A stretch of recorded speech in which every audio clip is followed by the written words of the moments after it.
Excellencies, distinguished guests, ladies and gentlemen, welcome to the third edition of BangkokEdge here in Bangkok. My name is Vaharin Sachide. Very honored to be your MC for this discussion that we will be discussing a lot about China and relationship with the West, as the title suggests, Recalibrating Asia's 21st Century Power Dynamics.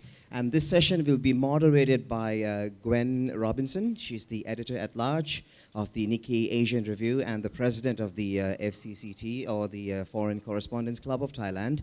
So I'll pass the microphone to her, and then she will introduce our panelists, and there'll be some book signing as well at the end. So we have 1 hour, and we encourage you to actually participate in the discussion towards the end of the discussion as well. So over to you, Gwen.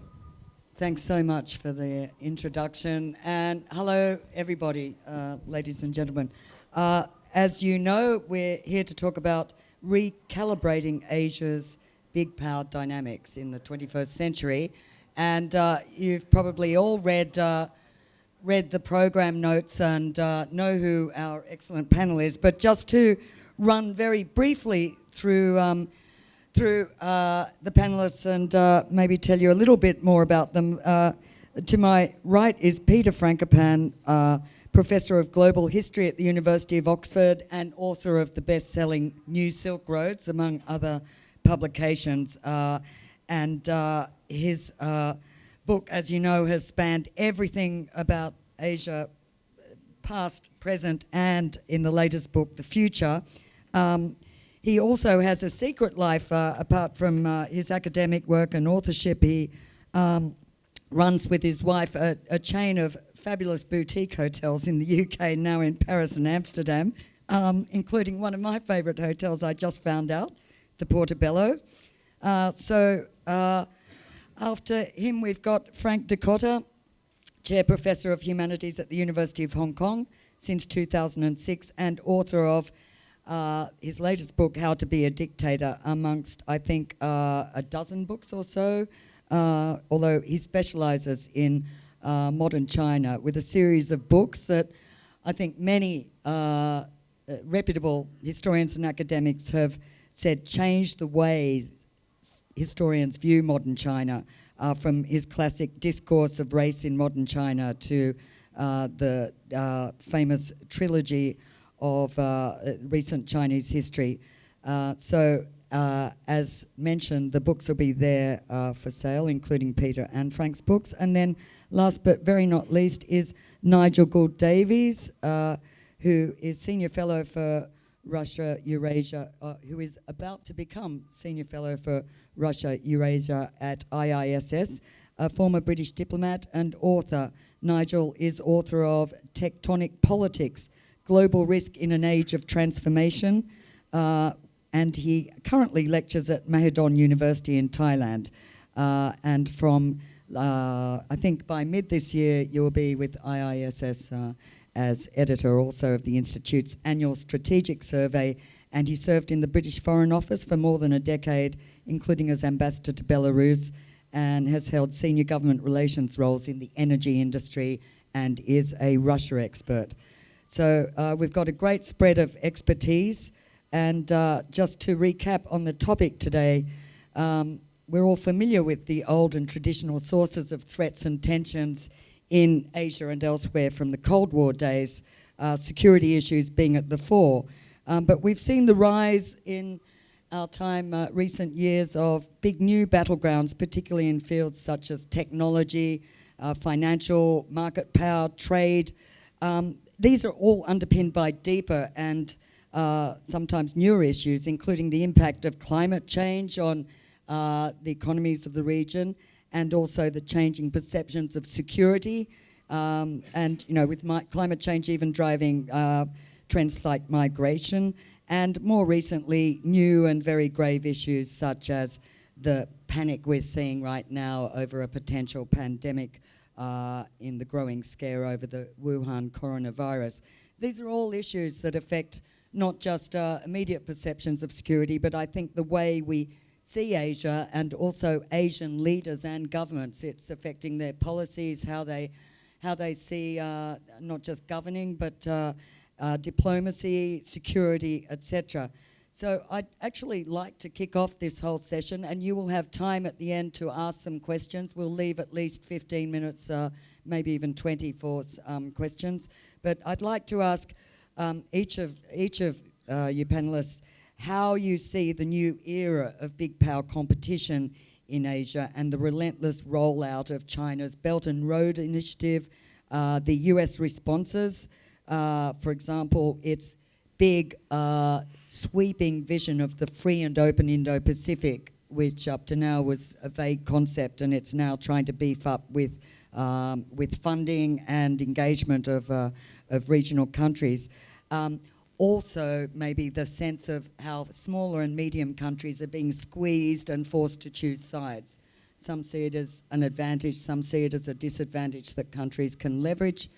But anyway, I'd like each of you, given your different areas of expertise, just to approach this however you want. And you don't necessarily have to make predictions of the future, but I think what we're really interested in is how this region is being reshaped right now and where it's going. So just a little easy question. Peter, over to you. Okay, well, thank you, Gwen, and thank you to the sponsors and the arrangers of BangkokEdge 2020. It's an absolute joy to be here, really, so I'm very grateful and very generous to bring me in. I suppose what you're asking, Gwen, is to be like doctors and to analyse the patient sitting in the room with us. And that's a different exercise to working out what the future is, trying to tell how to solve these problems and so on. But I suppose my starting point is that, I suppose for obvious reasons, particularly here in Thailand, when we talk about Asia, we tend to think, we look eastwards and northwards, right? So Asia really means what is China doing in this backyard? And from my perspective, Asia includes Iran, Saudi Arabia, the fractured states of Syria and Iraq. It means also how do we deal with non-state actors? That's a fundamental part of the new Asia. And part of that story, and it's the new world actually, it's not just an Asia thing, but clearly the rise of pseudo-states like ISIS, which was a sort of first attempt, I suspect, out of many similar attempts globally to bring together communities that operate like states or trying to operate like states and have allegiances that work in that way. That folds into things about the digital world and how communities can be now global because you can communicate and talk to each other from wherever. So I think when we talk about Asia, I will say something a little bit about Belt and Road and so on, but it depends exactly what we mean, because taken as a whole, I think it's a fairly obvious starting point that the region east of Istanbul, right up to the Pacific, covers about 65% of the world's population, just over 4 billion people. And over the last 30 years, regardless of the challenges we have now from epidemics, digital, political confrontations and so on, this has been a very good 30 years, since the fall of the Berlin Wall, for just about everybody in the world, but it's been particularly good for everybody in Asia because of globalized supply chains. I was going to say political liberalisms. That has had a few flashes in some places, but actually the record right now in Asia across all these states is bad, and in fact in most cases is getting worse. I think it's fair to say there's more progress now than, say, 100 years ago. 50 years. Well, 100 years ago, it was Europeans who controlled all these decisions and took and imposed positions from above. Today, it's a different story. But the lack of free presses in most states in Asia is a fact of life. I think that's the same obviously in Iran and signature places like that.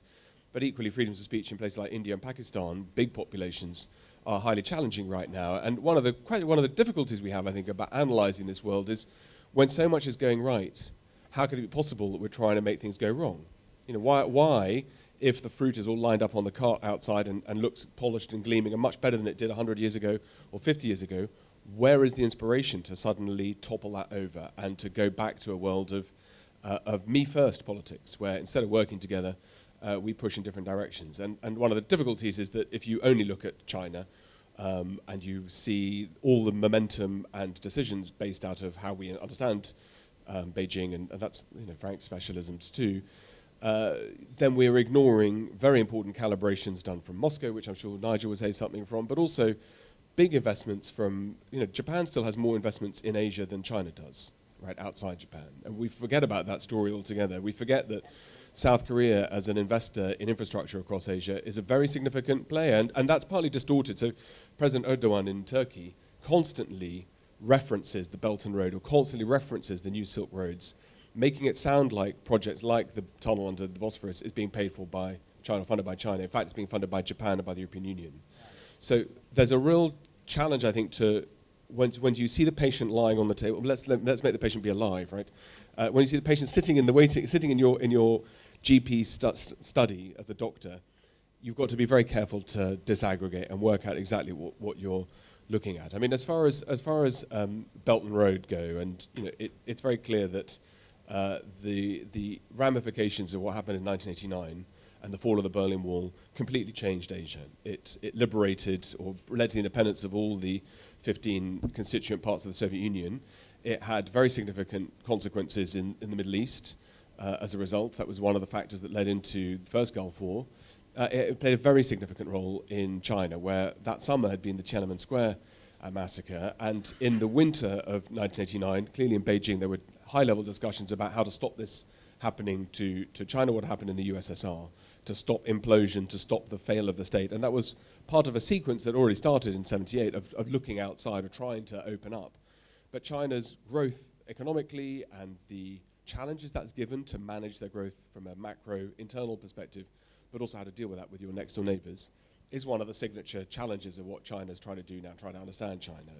The weight, the size of the supertanker is so large that changing things is very difficult. And coronavirus is quite a good example of that. How does an autocratic state behave differently to a democratic one? And one of the challenges now is how does China look outside to look for new opportunities for its overcapacity? That's one of the reasons for Belt and Road.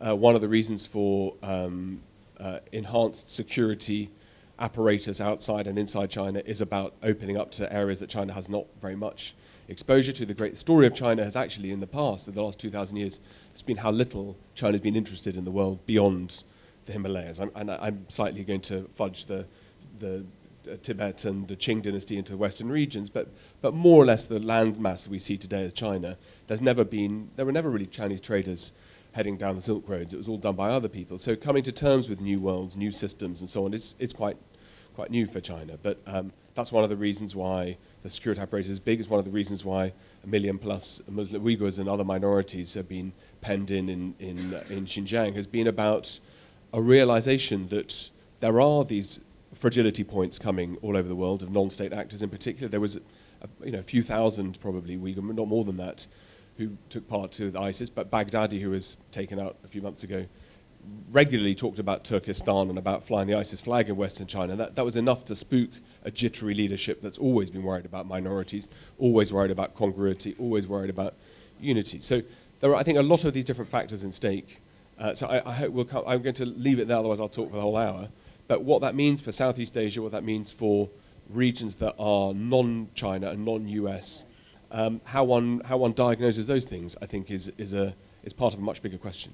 Yes, and could I just add before we move on, you have argued in the whole New Silk Road that about how the new momentum has shifted from old Europe and other parts of the West to Asia, and there's a new dynamism here.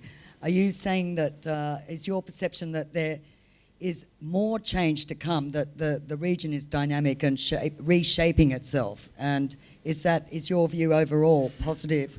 Well, I'm a historian, and you start with lots of things in history depending on who you are. But for me, you start with demographics, natural resources, and climate. Those are, and the health side actually.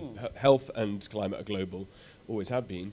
I think that when you have 2/3 of the world's population, it means that when things go wrong in these parts of the world, through climate change, through pandemics, through banking failures, the consequences are enhanced because what's at stake. And I think anybody who's been to Bangkok, or anyone who's come back to Bangkok after 5 or 10 years can see how much the city's grown and changed. And that's the same across all of Asia. The rise of the megacity is something that puts profound challenges for urban planners, infrastructure investment, and by and large, we don't have that in Europe. I mean, the tube line in London is absolutely awful, but it's been there for 100 years, and it does a bad job. I mean, it does a good job badly, but here, to to deal with cities that are growing to the size of 25 million people plus, that are continuing to grow, and the stress that puts on the food supplies, on water supplies, and so on, this is where we'll find city failures will be in Asia and in the Sahel and West Africa, because the pressure of supplying and supporting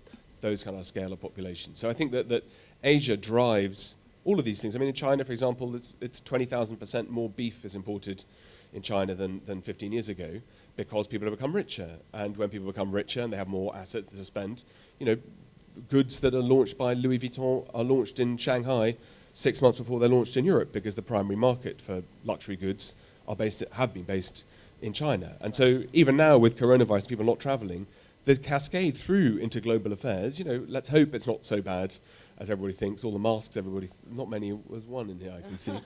But let's hope this is a false alarm. I mean, we are going to have one of these things that will be deadly at some time. It looks, well, I don't know what we think about the mortality figures, but the dislocation of what happens when you shut down the world's primary workshop, which is what is happening on all of our lives, it is significant. And if we lock down the UK right now, for the same reason, Brexit or not, there wouldn't be the cascade of impact. But this impact will have a global significance on the global economies, and disproportionately will, of course, have an impact on China that will have unforeseen consequences too.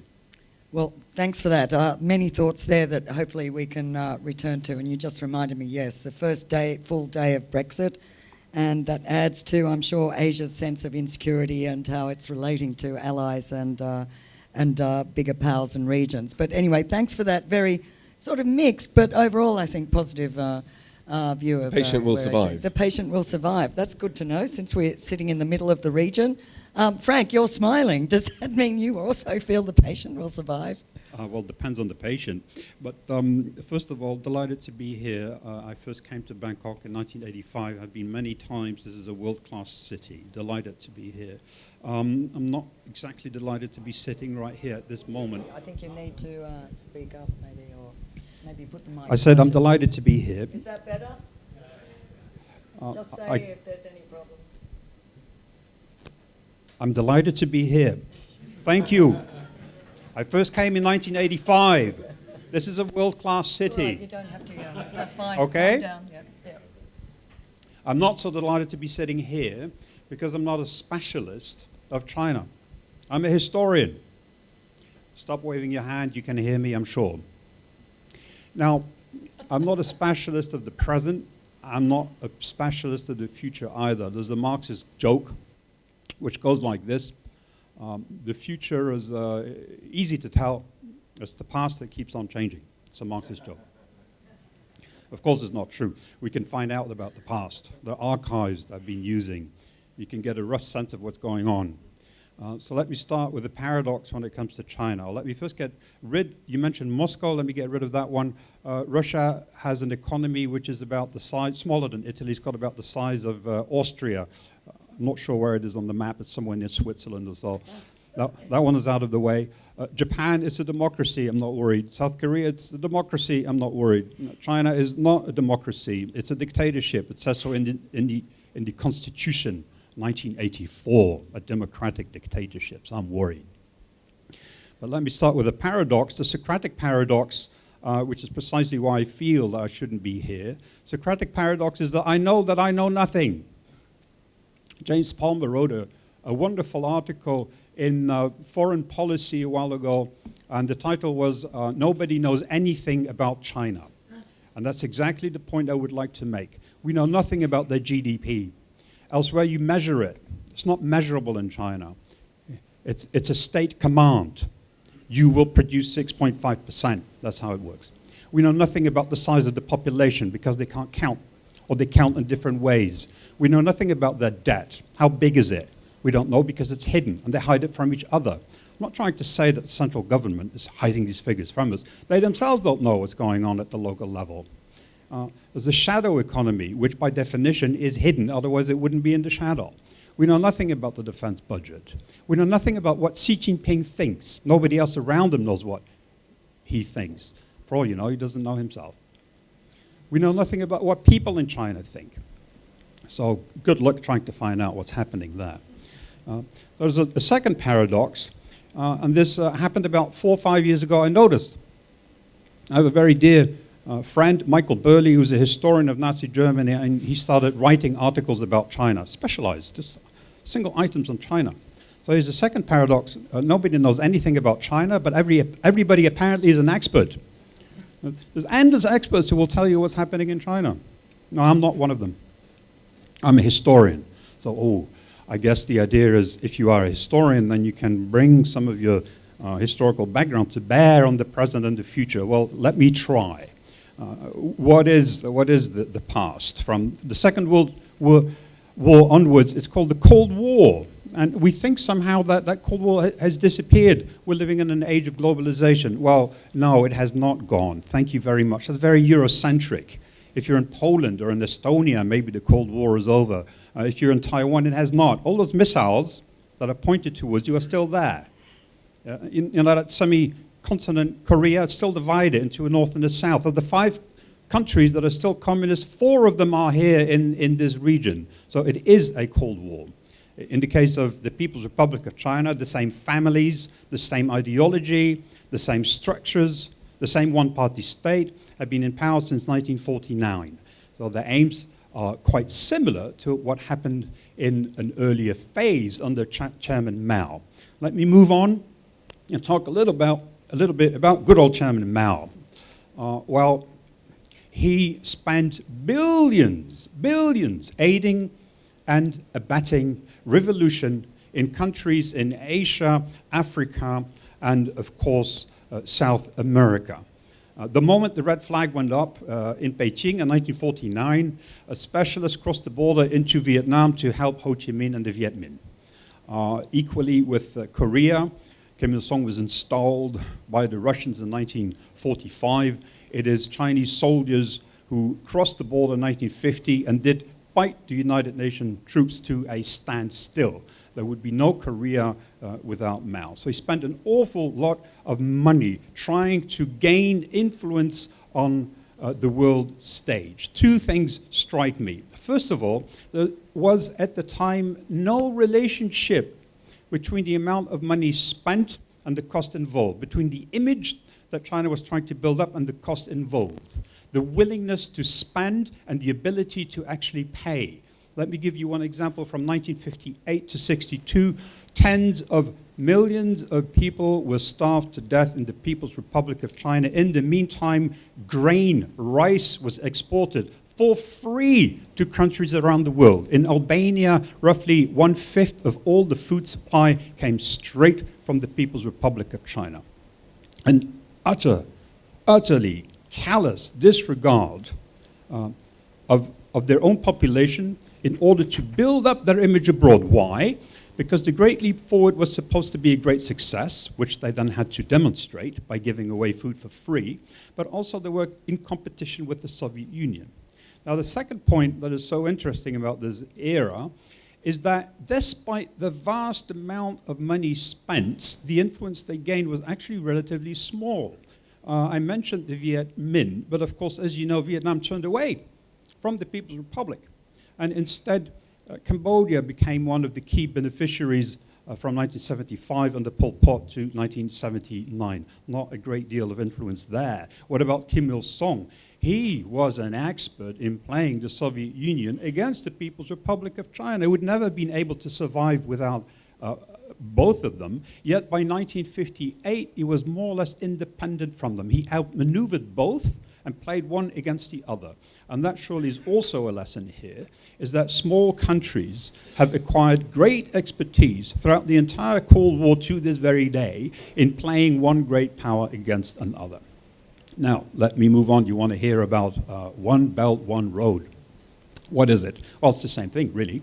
It's spending vast amounts of money abroad to gain influence. It's about geopolitics as much as it is about image. We've been told that there is a Chinese miracle, so China must spend abroad. We think of it as something that has to do with globalization. One Belt, One Road is supposed to bring down these real physical barriers in trade.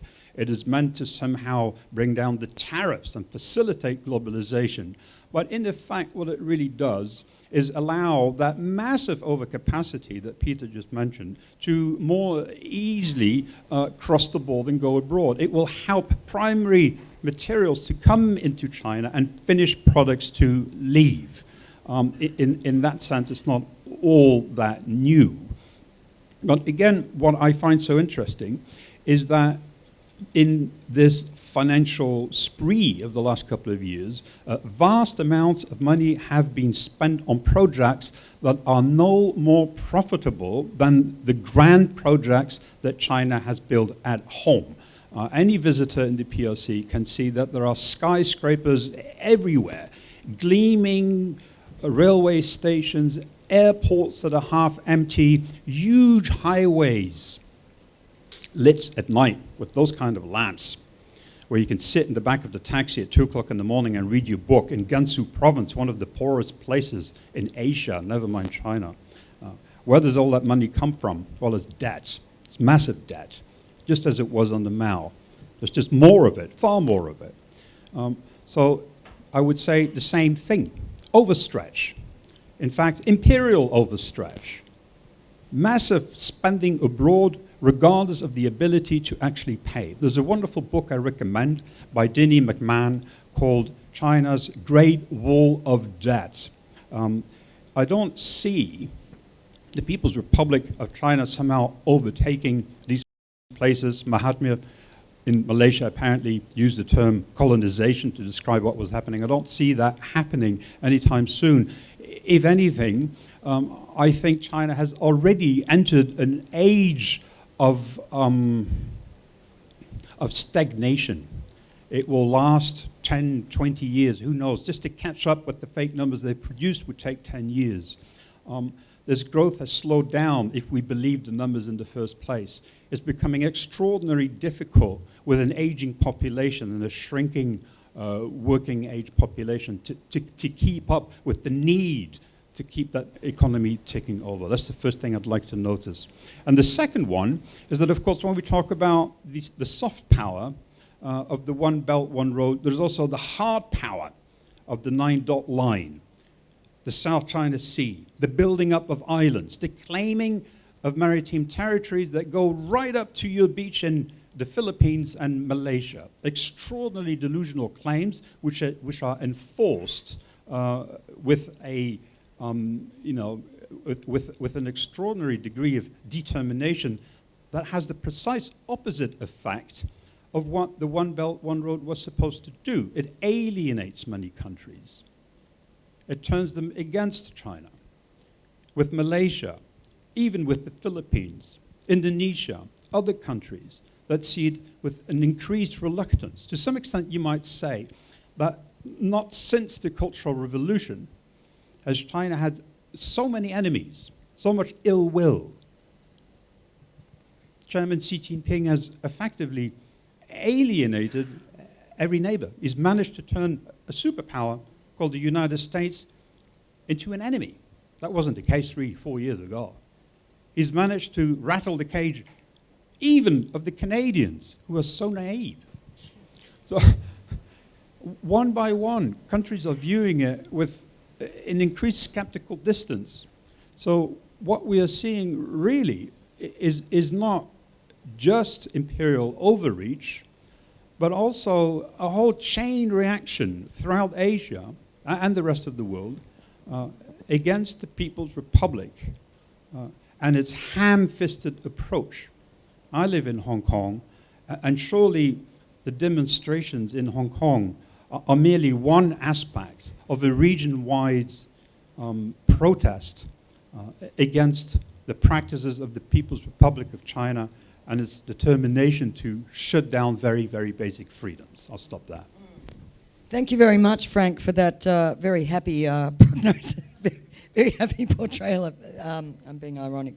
But I think you've made very many good points.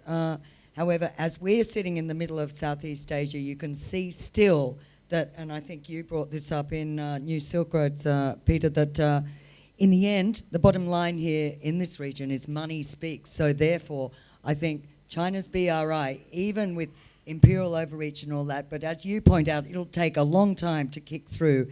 And right now, I think regions like this one are still very happy to see China come in with a bunch of money, very few strings attached, so to speak. But I think to back up what Frank says, I think if you want to lose an election anywhere in Asia, you say you want closer ties with China, right? Which is an amazing. Or your Hun Sen. Someone's listening. The Chinese are. That you lose if you want to lose an election, you say you want closer ties with China. So it's an amazing effort. After the diplomatic muscles, the money, wherever it's coming from, however justifiable, however the debt traps might be, to end up in a position where you're antagonizing everybody. And it could be that that's naivety. It could be because it's not thought through. It could be because China's not very good at this thing because it doesn't have also a deep history.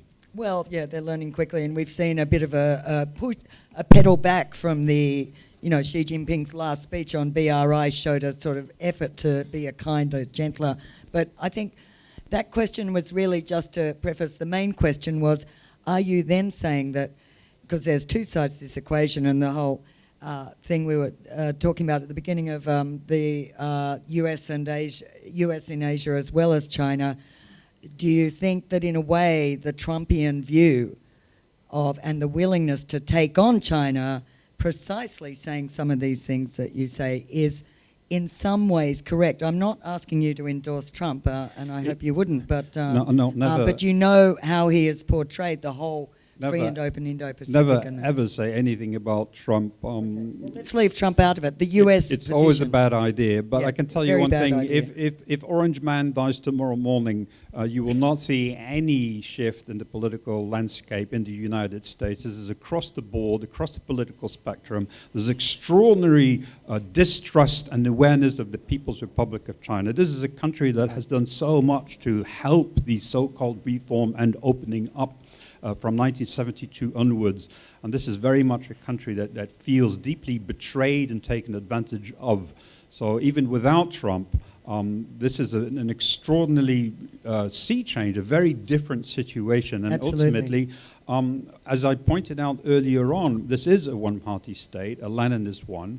And you will at some point have to decide whether you wish to bow to Chairman Xi, as apparently the National Basketball Association does in the United States, because they're not keen on losing their contract, or whether you wish to stand on the side of democracy, Sure. which is Japan, Taiwan, South Korea, and other countries in the region, as well as the United States. Right, so let me rephrase that. Take Trump out of the whole thing. But do you think the harder, more robust line that the US is taking on China and the fights that have been picked about keeping the Chinese out of 5G networks, taking them on in almost every way, including trade, is in some ways the correct way to try and counter some of what you have eloquently outlined? It's a bit late. Oh. It's a Well, then bit what late. does that mean? That we might as well give up? No. Oh, No, it's just a bit late. it's a bit late. Yeah. I mean, the problem with the People's Republic of China, is, at least in the West, maybe less so in this region, is that when we talk about it, it's always about culture, never about politics. It's always about Chinese culture is so different. These people are not like us. The Americans and others have made that mistake on many occasions. The notion that somehow Chinese communists are not communists, they're agrarian reformers, there are full reformers, they're people just like us, that they will join the world of freedom and democracy if we help them. But the point is, when it comes to China, you should look at the politics, not at culture. Right. Thank you. I think we'll let Nigel get a word in here before moving on to some discussion. So Nigel, wearing any of your numerous hats, including Russia and former Soviet expert and also political risk, industry, etc., what's your take on the dynamics of that are shaping Asia now? Yeah, I'd like to first echo what my colleagues on the panel have said in thanking Narissa Chakrabong and her colleagues for organising this wonderful, wonderful festival once again, and to Gwen for putting together this panel. And also echo Frank's remarks about Bangkok as being a world-class city, and I will be soon leaving it after 6 years here. It's not for reasons of personal happiness that I turn to Brexit Britain, or broken Boris Brexit Britain, perhaps. We've mentioned Brexit already. It's inevitable that we do so, alas, it seems. So let me offer just a couple of thoughts on the theme of great power dynamics and their impact on and interactions with some of the smaller powers in this region. So I guess when we begin to think about great power competition, the default starting point is the United States and China. Peter has reminded us it's much more complicated than that. Even within Asia, there are important additional powers, depending on how you measure power, of course, and Japan, potentially, increasingly perhaps India as well. And then there's Russia. We can certainly talk about Russia, following the collapse of its relationship with the West after the annexation of Crimea. It has embarked on this, or accelerated this so-called pivot to Asia, trying to claim Asian credentials to an extent it never really has before, despite the fact the vast majority of its territory, if not its population, is technically in Asia. And of course the European Union as well. It's nice to see Ambassador Tapiola here, who will doubtless have some thoughts about the EU's role in Asia. But let's just start with the American-Chinese dynamic. When people begin to think about what this means for smaller powers, they often reach for analogies with the past. So one version says, well, Asia's future is going to be a bit like Europe's past, in the sense of great powers, the more developed and prosperous, more powerful great powers, competing for or carving up the territories or dividing up influence over smaller powers, either within Europe itself or other parts of the world, 18th, 19th century, early 20th century story. Second version says, well, no, Asia's future will be more like Asia's past, in the sense of seeing the emerging or future configuration of power as a Sino-centric order where China, as by far the largest and most significant force, establishes relationships of tributary dependence and subordination over the smaller entities and territories around it. I wonder whether it's helpful to only look to the past for models or templates, and perhaps we should be thinking in slightly different terms of how this future relationship might develop. This, after all, is the first great power rivalry of the 21st century. Maybe things like politics and power just work differently from the ways they did in the past. And I think if you're a smaller power, there are reasons for being more optimistic today than at perhaps any point in the past about your ability to withstand and possibly even benefit from the rivalries for your affection. And one reason is that sovereignty is just harder today. It's rare for countries to directly invade cross-international borders and invade other countries. It does happen. We know it's happened in the Middle East, for example, for the United States and its coalition and so on. It's relatively rare. There are almost no land territorial disputes in Asia now. There are maritime disputes, the nine-dash line, as Frank mentioned to us. In addition to that, it's not the case that the objects of rivalry are poorer and less prosperous than the countries competing for influence over them. Even in Southeast Asia alone, if we look at GDP per capita, certainly in purchasing power parity terms, both Thailand and Malaysia, and of course Singapore, are wealthier than China, depending on the assumptions one makes about Chinese GDP, which may ultimately be unmeasurable. But if one looks at the statistics that are out there, let alone other parts of East Asia, these are more generally dynamic and attractive places. They want to attract investment, but they're not needy for it in the sense of being supplicants for it. So I think for all these reasons, it's just that the smaller powers are in a better place. They have a right to feel less vulnerable and besieged than perhaps at any point in the past. And one way of thinking about what's changed, are they clients? Are they potentially clients or dependents? Or are they the tails wagging the dogs?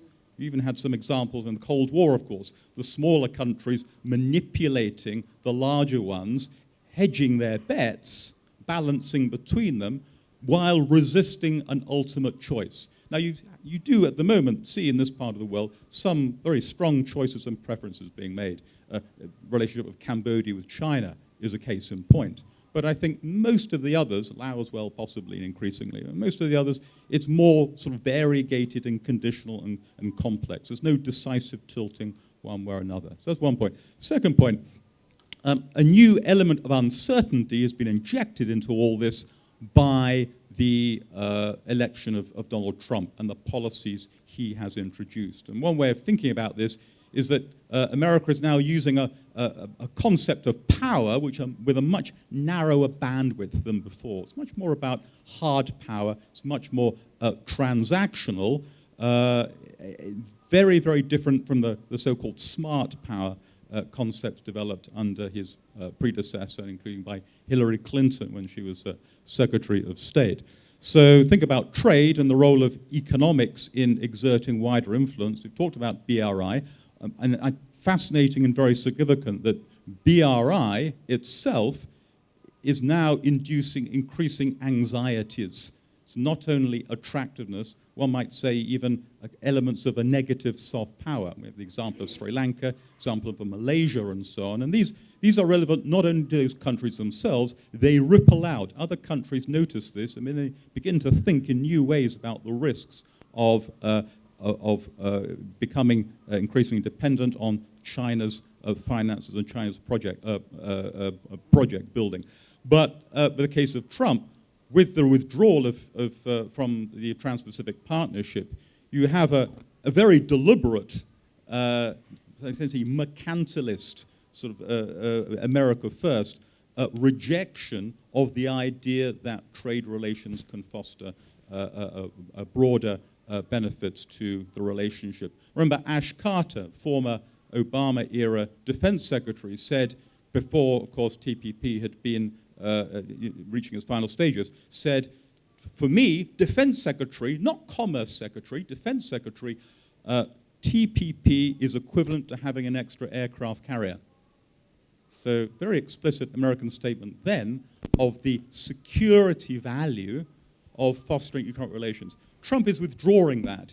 He's drawing up punitive lists of countries that are running trade surpluses with America and worrying them with his demands for that they buy more American products. Soft power, American soft power, where is that now exactly? If you're a strong man in Asia, not particularly interested in fact, threatened by the older values discourse, which has been part of American foreign policy since Woodrow Wilson, you're probably quite happy, actually, with the harder and the tougher and the more sort of so-called realist, uncompromising view of interest. You can be transactional with America, you can benefit from it, and Duterte rather likes that sort of thing. He certainly didn't like Obama's extremely rude about him. But if you're part of the wider civil society, maybe you're less happy, possibly, with America's lesser interest now. Donald Trump never talks about values, never talks about methods. Yeah. So just say, if one is sort of trying to chart a vision ahead, how things might develop. One question then is, how are Asia's domestic societies going to develop? Are they going to become increasingly strongman and authoritarian in character? We've seen a negative wave of that kind recently, certainly in Southeast Asia. Those countries will therefore find it easier to work with Trump, find it readily more attractive, or our civil society is going to resurge. And so Asia's domestic developments have international consequences for their potential alignments. Right, so thank you very much. That, again, is a mixed view. Peter, you were... Well, I think that, I don't know what everyone else in the audience would say, but you'd be hard-pressed not to bet on the worst-case scenario. Stalin tried to follow and put every single citizen under surveillance and wasn't able to because it's expensive and impossible. But now technological tools do allow that to happen. And there are now sort of so-called futurologist thinkers who say that the digital platforms that we're looking at are will have a greater impact on humanity than electricity. And you never know. Sometimes they might be right when they're guessing about what will happen. But I think that those tools that are available that are not just pioneered in China, there are all sorts of other digital platforms that allow mass collection of data, are very attractive to autocrats. I mean, that's something which Frank will talk about this evening in his session, I'm sure. Exactly, But I think yeah. that the tools of enabling autocracies to embed themselves, and one thing that gets followed all over the world, when you see that camps get set up in places like Xinjiang, and there's not much telling off in the global community, not a single word said in the Muslim world, whatever the Muslim world is, in the Middle East, let's say, you can see that you can get away with a lot in today's world too. So it's quite hard not to bet on the rise of autocracies. It all seems to boil down to money. The rest of the world doesn't hit China over the head about Uyghurs because it's too big to offend, whereas they can bash Myanmar sort of senseless over Rohingyas. That's the right? story of history, isn't it? It's Yes, always I guess about that's money. a bigger That's what topic. brought the Europeans here. That's what led to slavery. That's what led to empire. Touche. Exactly. That's exactly right. So it is actually, in the end, I think, all about old-fashioned money and maybe power that still does come out of the barrel of a gun up to a certain point, despite all the modern innovations. But I'd just like to turn over to the audience. We've only left you a little over 10 minutes for questions. We might take a few in a row and answer them. I can see a hand there. Your Excellency, if you would like to ask a question. This is the Thanks, Ambassador of the EU in Thailand. Yes, but asking a question as an international relations person rather than an ambassador. But okay, I will start a little bit with from an EU perspective because it sort of comes with the job. Now, last year, the European Union did publish a new communication, a policy paper on China, and some considered it a bit controversial because we basically put a triple definition of our relationship, in that we admitted that we were partners in certain issues, economic competitors and systemic rivals. The Chinese didn't like the last part very much, but I mean that's a reality, and what Professor Dikotter spoke about is very much in line with that. Now, we have talked a lot about China, and I see that we are living in a world which a friend of mine characterized as a world of neo-brutalism, which I think is indeed true. We are talking about China in terms of the systemic issue, the internal issue. But I would like to take it a little bit on the external, back to the question of the external threat analysis which we're seeing. As the EU, for us, the key interest is the preservation of a rules-based international order. Could you just repeat that? Preservation? Of a rules-based international order. Right. ASEAN talks about the same. Therefore, If we look at this moment, we have the Russian Federation, which may be could we not get to the very question? wealthy. Because we've only got I a will. few more not minutes. not very wealthy, but militarily revisionist. We have a global superpower on the other side of the Atlantic, which has started systematically dismantling a rules-based international order. Look at the WTO, look at others. Here, we will need to make alliances to protect that order. So how dangerous is China, in your mind, to that rules-based international order? We can talk about domestically, but globally. Thank you. Thank you very much. Another question? Well, let's just tackle this one. The dangers that China represents to the rules-based international order, perhaps with particular reference in Asia, also, I suppose, from the perspective of the West. Well, for what it's worth, the Chinese, they have two different broken records, they keep saying. One is about multilateralism, how we will never be unilateralist, and using the Trump example to say that the people breaking this order are the Americans. But second, they've also worked out that the rules of the game are what they are. So the Chinese have been very effective at making sure that their candidates get into positions, for example, at the FAO, and for prominent positions at the UN. So on the 29th of December, Russia and China passed at the General Assembly of the UN over the kind of Western New Year celebrations, very quiet time to get things done, a new cyber surveillance standard for international standards. I mean, cyber surveillance package for international standards. So China has worked out that it should complain about it a lot, but work out how to also, if you were being critical, subvert or to use or play the game, getting their candidates into significant and senior positions and blame everybody else for breaking the system. Yes, and indeed, on other levels, we've seen China become one of the greatest suppliers of peacekeepers to the UN as well. It's engaging the UN in ways that actually benefit it. Frank, do you have thoughts on you that know, question? communist regimes make promises that they don't keep. Why do you think people in Hong Kong are up in arms? Because the People's Republic of China has made one promise after the other and broken it again and again and again. And now Hong Kongers are quite desperate about preserving some of those very basic freedoms. So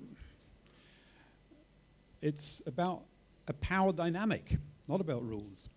If you can bend the rules, you will. If you can break them, you will break them too. Thank you, Nigel. A couple of quick thoughts. So, just two ironies, perhaps. One is the United States also talks about the importance of rules-based international order, including and perhaps in particular in this region, and cites the UN Convention on Law of the Sea, UNCLOS, endlessly to make this point, but has itself not ratified it.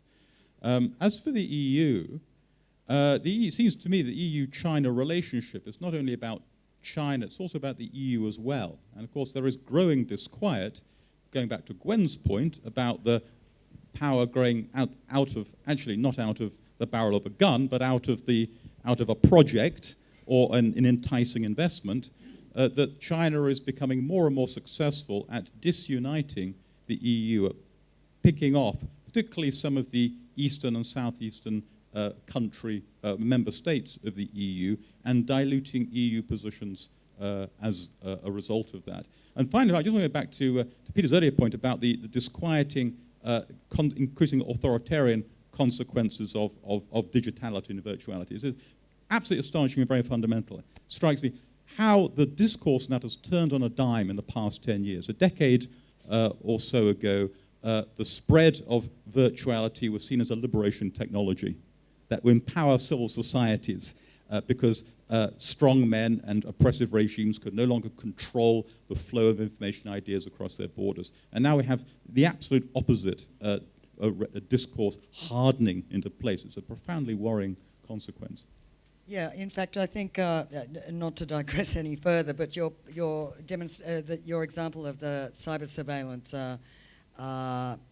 regime, what do you call it? Agreement, pact? Standards. It's the a global standard. So Europe and the West and the United States and North America have one set of standards. Increasingly, Chinese standards apply across Asia and across Africa. And it's a perfect illustration of what you're saying, which is a kind of selective approach to, whatever you call it, a piecemeal rule of law and rule of order that China has gotten onto and is increasingly playing the game and redefining the rules. Well, and to Frank's point about it being too late, well, the US 2 weeks ago appointed Mark Lambert at the UN to specifically counter Chinese ability to to gain influence. But China hasn't arisen overnight into a $15 trillion economy. This has all been coming. It says a lot about, and we're here for all sorts of different reasons, but it says a lot about the naivety that we have in the West about, if we just talk about trade, people in other parts of the world will become more like us, and that they will adopt our standards, and they will become democratic, and they won't ask why our societies are unequal. They won't ask about why do we spend money on defense and have, the United States has more military missions in Africa than it does in the Middle East. So those kinds of questions are not, it's about time. It's not too late, because it doesn't work that way. But this story has not just broken in the last year, just it feels that way. That's right. I think that's a very appropriate note to end on, because I think we're out of time. Although, I'm sorry, we didn't really get to the barrel of a gun bit, because I did want to make the point that despite all we've talked about, the new trends in trade and digital and the changes, we've still got a bottom line, which is that this perception of China as this massive rising military power might be what China aims for, but right now we've still got the US spending, vastly more than China does spend on military. China has one military base and a bunch of islands, I suppose, in the South China Sea with tiny little facilities. The US has more than 800, even having closed quite a couple of hundred in. Yeah, Gwen, I don't want to say, well, I know you're wrapping up. That's not absolutely right. So Right. China's Yeah, been very please. strategic Yeah. in making sure it has access to choke points all around the world. Right, the only one that it doesn't is in the Panama Canal. But all the entry points of ports into Europe are all places that have primarily commercial uses, but every single one also has a strategic value. And those are very useful in the board game of life, very useful to be able to have, either to be able to influence or for harder power for the future. And we don't know how to counter that in the West. We don't know whether we should be doing the same sort of thing. We get very aggravated by a dominant US military. But in Europe, what is our role in all of this? Where do we fit in? And as Britain sails off towards the Arctic Ocean, what is our capacity to cooperate and work together? And the problem is, if you fiddle around for too long, you either, like Nigel says, you either become quite good at playing off both sides, or you disappear into oblivion. But there's never normally a choice between those two. Right. Thank you very much. I think that definitely ends our session, I think, on a very succinct note, and I'd like to I think that was an excellent dialogue. Thank you all for bringing your own perspectives. And just to remind, the next session that Frank will speak specifically about his new book, which he wasn't even able to touch on in this session, How to Be a Dictator. A fascinating book, actually, and it's on sale at the back. And tomorrow, Peter will be doing his own session, in the afternoon, I think. He'll be speaking about, based on his new book, The New Silk Road. So the books are for sale, and there's lots more coming tonight. Highly recommend the concert at 9 p.m. By Hugo Chakapong. Hugo, actually, and his band, which is going to be great. So hope to see you later, or at least tomorrow. Thank you for listening.